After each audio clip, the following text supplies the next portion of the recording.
Hi everybody, it's time for video 2 of lecture module 3 where we will continue our discussion on Earth's atmosphere. I'm going to go ahead and jump right in and we can get started.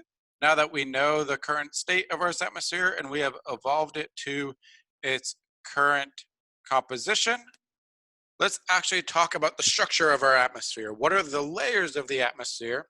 And let's have a little bit of fun and answer a question that people are often surprised to find that the answer is different than they expect of why is the sky blue? So in this video, we'll go through the four primary atmospheric layers. We're going to focus on two of them, the bottommost ones, the troposphere, the one that we live in the stratosphere. And then we're going to discuss why the sky is blue. And of course, that's Rayleigh scattering is why the sky is blue. I'll give you some more detail on that in case you're like, wait, what's Rayleigh scattering? Okay, so Earth's atmosphere. Gonna go ahead and make us full screen so we can see everything that's going on right here.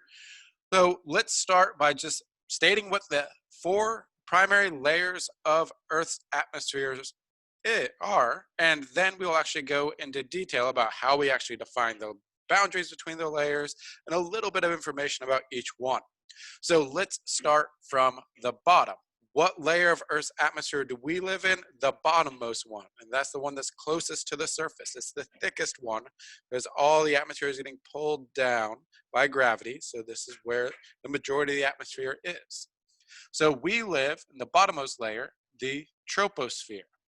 It extends from it extends from the surface of the Earth up to about 10 to 15 kilometers. That varies because, of course, the atmosphere is a gas. So if you change the temperature of a gas, you're going to change the pressure. Thank you, ideal gas law. So things can puff up and shrink. So these are not sharp boundaries. They are constantly changing, but it tops out at about 10 to 15 kilometers. Above the troposphere, you have the stratosphere. And then above the stratosphere, you have the mesosphere. And above the mesosphere, you have the ionosphere. So from 0 to about 15, the troposphere. From about 15 up to about 50-ish kilometers or so, the stratosphere. From about 50 to 80 kilometers, the mesosphere. And once again, once you get above the mesosphere, you just have what we call the ionosphere. So these are the four layers I would like you to know for the class, and I would like you to know them in order. I will be putting this on quizzes and exams to see if you know the layers from bottom to top. Now let's give a little bit of information about each one before we look at the troposphere and the stratosphere in a little bit more detail. So the troposphere, the bottommost layer, almost all the weather that we know about on Earth occurs in the troposphere. So this is, the troposphere literally means the sphere of change. Tropo is the prefix meaning change. So this is where all the dynamics are happening. By dynamics, we're really talking about weather. This is where we get the trade winds, all the winds that we see on Earth, tornadoes, hurricanes, rain. Pretty much every weather phenomenon you can think of occurs in the troposphere. It's also where the majority of the atmosphere is. It's only this tiny little bit from 0 up to about 10 or 15 kilometers, but it contains 80% of all of the mass of the troposphere. As you go up, the atmosphere gets thinner and thinner and thinner. We're aware of this. If you go up to say Mount Everest, you have to bring oxygen with you because the atmosphere is thinner up there, so you have to bring some with you so you can stay alive. So the troposphere, this is where the weather happens. Why is weather happening here? Well, this is where a transfer of heat process known as convection is happening, which is the driver of nearly all of our weather phenomena. And then you have the stratosphere above that. So the stratosphere does not have convection, does not have turbulence really going on in it. So this is some smooth skies. This is why planes always try to fly at an altitude above 10 kilometers or so, because that is in the stratosphere. You're probably aware, if you've ever flown before, you've gone through those turbulence as you go through the cloud layers that are near the top of the troposphere. You can feel the plane going like this, and maybe you even had a big lurch where you fell several hundred feet, and all of a sudden it felt like your stomach was in your throat. Maybe a few people screamed on the plane. Those are kind of scary events. Nobody likes flying, and you don't want to stay that way the entire time. So planes will try to fly at a high altitude in the stratosphere where they can use fuel more efficiently and not scare the jeepers out of everybody. Okay, so you have calm air because there's no convection. This is also the layer of the atmosphere that contains the ozone layer. And now that we had the information dense troposphere and stratosphere, the mesosphere. So what's going on with the mesosphere? Uh, Not a whole lot to talk about with this one. It's now thinner, but the mesosphere, uh, this is where you see a shooting star. This is where meteors burn up. This is where you see those red sprites that I was talking about in the picture of the day as well. One of the few weather phenomenon that happens above the troposphere. And then you have the ionosphere above that, 80 kilometers and up. Why is it called the ionosphere? Well, the atmosphere is so thin in here that as ultraviolet radiation comes shooting in pew, from the sun, it's above the ozone layer, so there's no protection from ultraviolet up there. That ultraviolet light has enough energy to ionize the atmospheric gas particles up there, giving you a lot of ions that are free. So this mostly made up of ions, or has a significant number of ions in this layer of the atmosphere. So we call it the sphere of ions, the ionosphere. Sometimes it's called the thermosphere because the temperature of each gas particle, its average motion, is quite fast, so the temperature is quite high.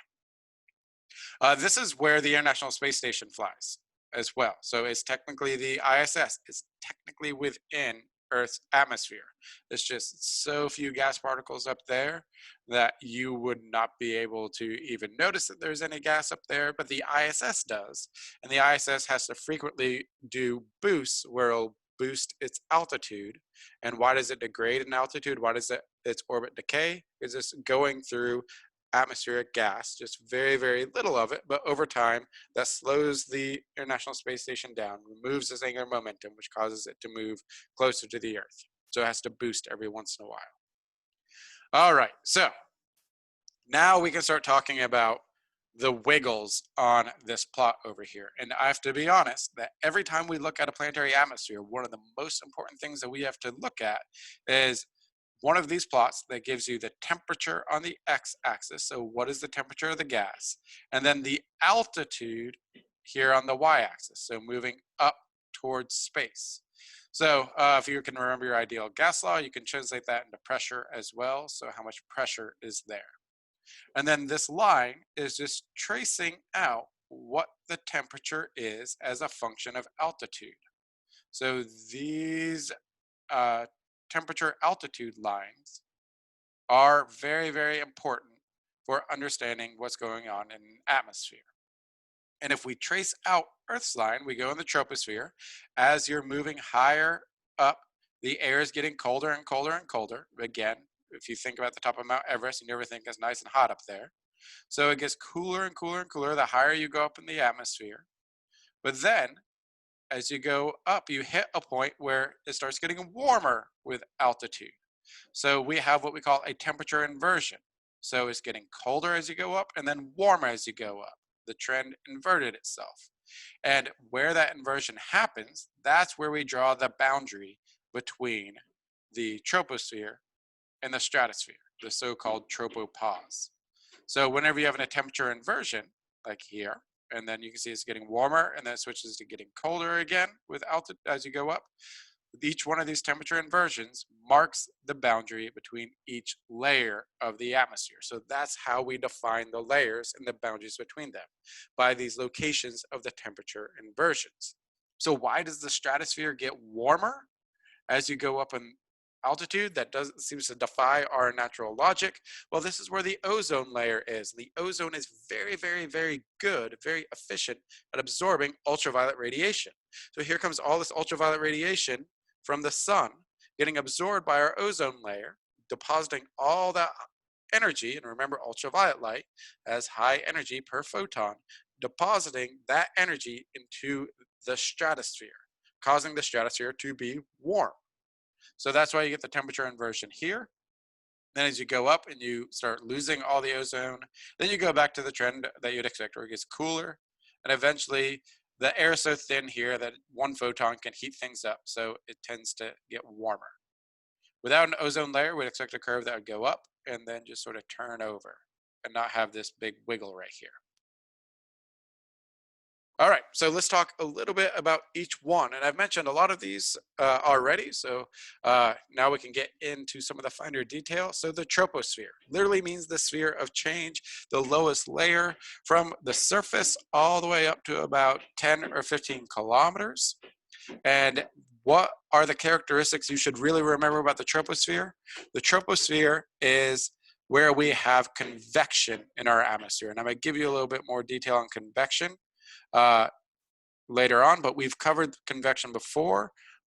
Just to remind you, when you have something that's hot on the bottom, like the surface, and then it gets cooler as you go up, as we saw with our temperature altitude plot, then the warm air will rise up and then it'll cool at the top and sink back down and set that motion of warm air rising, cool air sinking over and over and over again. That is our convection. And that motion of air, this constant convection in the troposphere, is what drives all the weather. As it gets cooler, as you go up, you also can condense out water. So you're going to form water droplets or water ice particles, forming clouds. And the convection is going to cause all sorts of things like winds. Once you throw in the rotation of the Earth, then you can get our trade winds. You can form what are called Hadley cells. All sorts of cool atmospheric physics goes on. And most of all of that action is in the troposphere because that's where the convection is. So things to remember, the troposphere has convection. And since it has convection, this is where nearly all of Earth's weather phenomenon occur. Whether we're talking about global trade winds, the jet stream, local winds, clouds, storms, hurricanes, typhoons, tornadoes, rain that we seem to never be able to get rid of this year, all of that is happening in the troposphere. And also a good thing to remember is that it contains about 75 to 80% of all of the mass of the atmosphere. So even though it's the thinnest layer, it contains the most amount of atmosphere, the most mass of atmosphere. So let's really take a look at this convection, this driver of weather. So how are we going to set up the convection? Remember, we need something warm on the bottom and it has to be cooler on the top. It makes sense as you go higher in altitude that things are going to get colder. But how are we warming it up from the bottom? And that's really from sunlight. So remember, visible light has no problem going through our entire atmosphere. It gets absorbed by the surface of the Earth.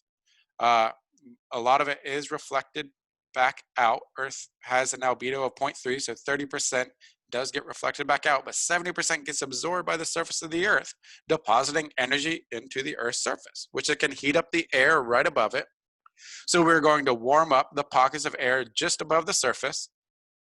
And as we get warm, as we warm up air, just like a hot balloon, the hot air is less dense, which causes it to rise, to become buoyant and flow up. So that warm, less dense air will rise. As it rises, it cools down, it cools down, it cools down. It hits that temperature inversion at the top of the troposphere, so it can't move upward anymore. You need things to get cooler and cooler as you go up. So it cools down, and as it cools, it's going to contract, become more dense, and then sink back down, come back down to the surface where it can warm back up, and then rise back up, setting up these convection cells in the Earth's troposphere that can drive all the weather phenomenon. And notice that at the top, the end of convection is at the top of the troposphere, because the troposphere is where it gets cooler as you go up in height. Once you get into the stratosphere, it'd be getting warmer as you go up in altitude. And that is not the situation for convection to occur. Convection cannot occur with that temperature getting greater as you move upward. So now we understand convection in the troposphere, the driver of our weather. And we will end the video by talking about the stratosphere. So there is no convection in the stratosphere. This is why planes like to fly here and why this graphic down here shows an airplane that's above the clouds, a weather phenomenon. So down here would be the troposphere. And once you get into the stratosphere, the temperature starts to get warmer. And why is that? Because we have this thing called the ozone layer. You've probably heard about it. It is something that we should, as humans, protect. We should work towards not destroying it. We've done good work on that. See the supplemental slides for information about the ozone hole and all the efforts that we've taken with the Montreal Protocol to reverse the destruction and the growth of the ozone hole above the Antarctic.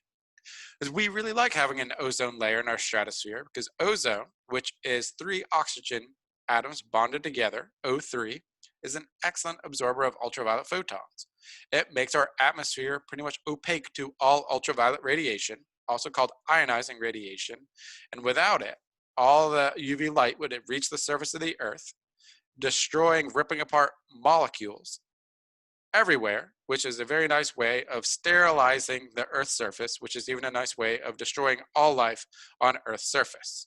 So the ozone layer in our stratosphere is what protects us from ultraviolet radiation from the sun, harsh, high energy light from the sun, and allows life to flourish on the surface of the Earth. So yay, ozone layer, thank you.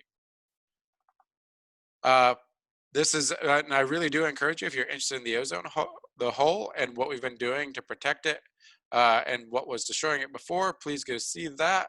It's all interesting information and stuff that people should be aware of, that humans can have an impact on a entire planetary atmospheric system. And yes, we can even take action to rectify problems that we have created in the past. All right, so that's going to end the video for module 3. I will see you in video number 3.